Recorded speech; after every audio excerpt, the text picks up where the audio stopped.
Hello and welcome to UX MarketFlow. My name is Chuck. I'm a product designer with the UX MarketFlow team. In this video I want to talk a little bit about color mapping.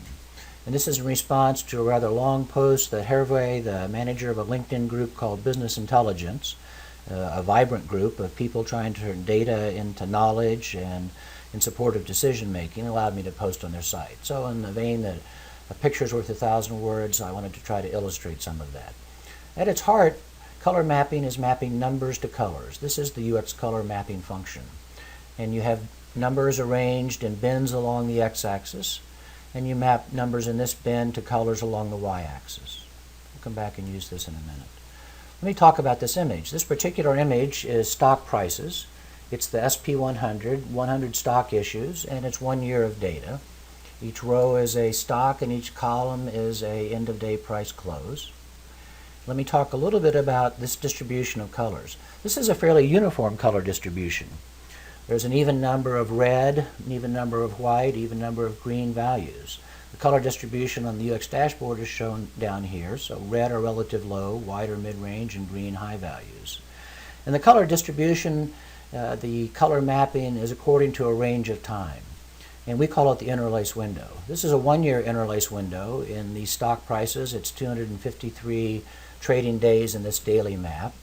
And issues hitting green high, greens on the right, are now hitting new yearly highs. And the time frame of that interlace window can be changed to a 2-quarter. Now we have the current stocks in the context of their 2-quarter values, and you can take those color windows and scroll them back through time. Or if I want to see a really local context, I'll go to a 1 month, and this is telling me that this is the SP100, that original issue map, the original map. That's about 25,000 data points. I've narrowed in now, and I have a 1-month interlace window. And this is telling me that a local bottom for these issues was hit here, and over the last 2 days, the U.S. market has been up.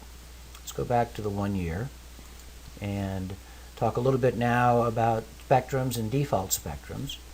This is how we try to help, how do we try to accommodate people who see colors differently. Sometimes it's called color blindness. We allow 5 default spectrums. We designed this originally for colorblind people, but find that this works better. We also have a grayscale spectrum, and you can change those defaults. And so we provide default spectrums that you can quickly switch between. One thing I talked about in that long post was the color style and the difference between uxColor and the standard heat map approach. I just switched that map to the standard heat map approach. And heat map is a neat way of showing data, but in data like this it has some limitations. And the problem is Google, that's Google in the middle, that's probably Google's high right in there.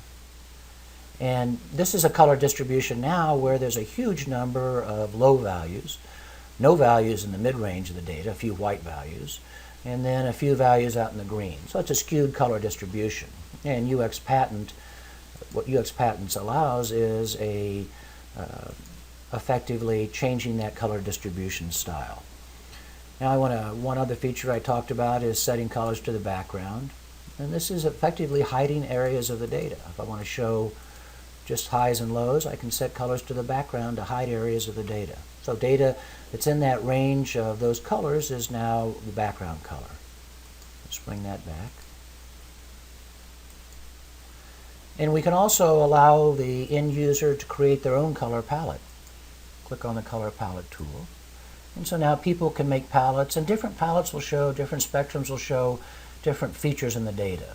If you've ever used a telescope and put a filter on it, for example, I can go out and put a light blue filter on this, and it'll bring out different characteristics in the data.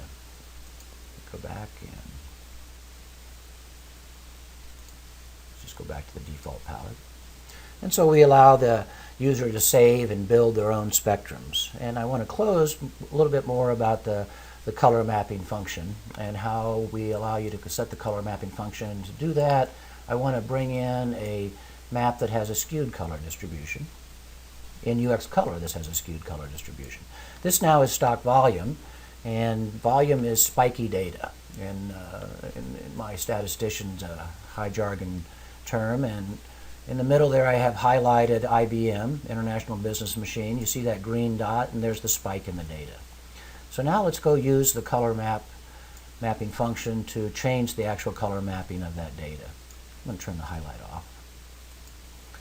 And so this data has a lot of value in the range, a lot of values in the low range of the distribution. So what I'm going to do is to put some more colors into the low range of that distribution.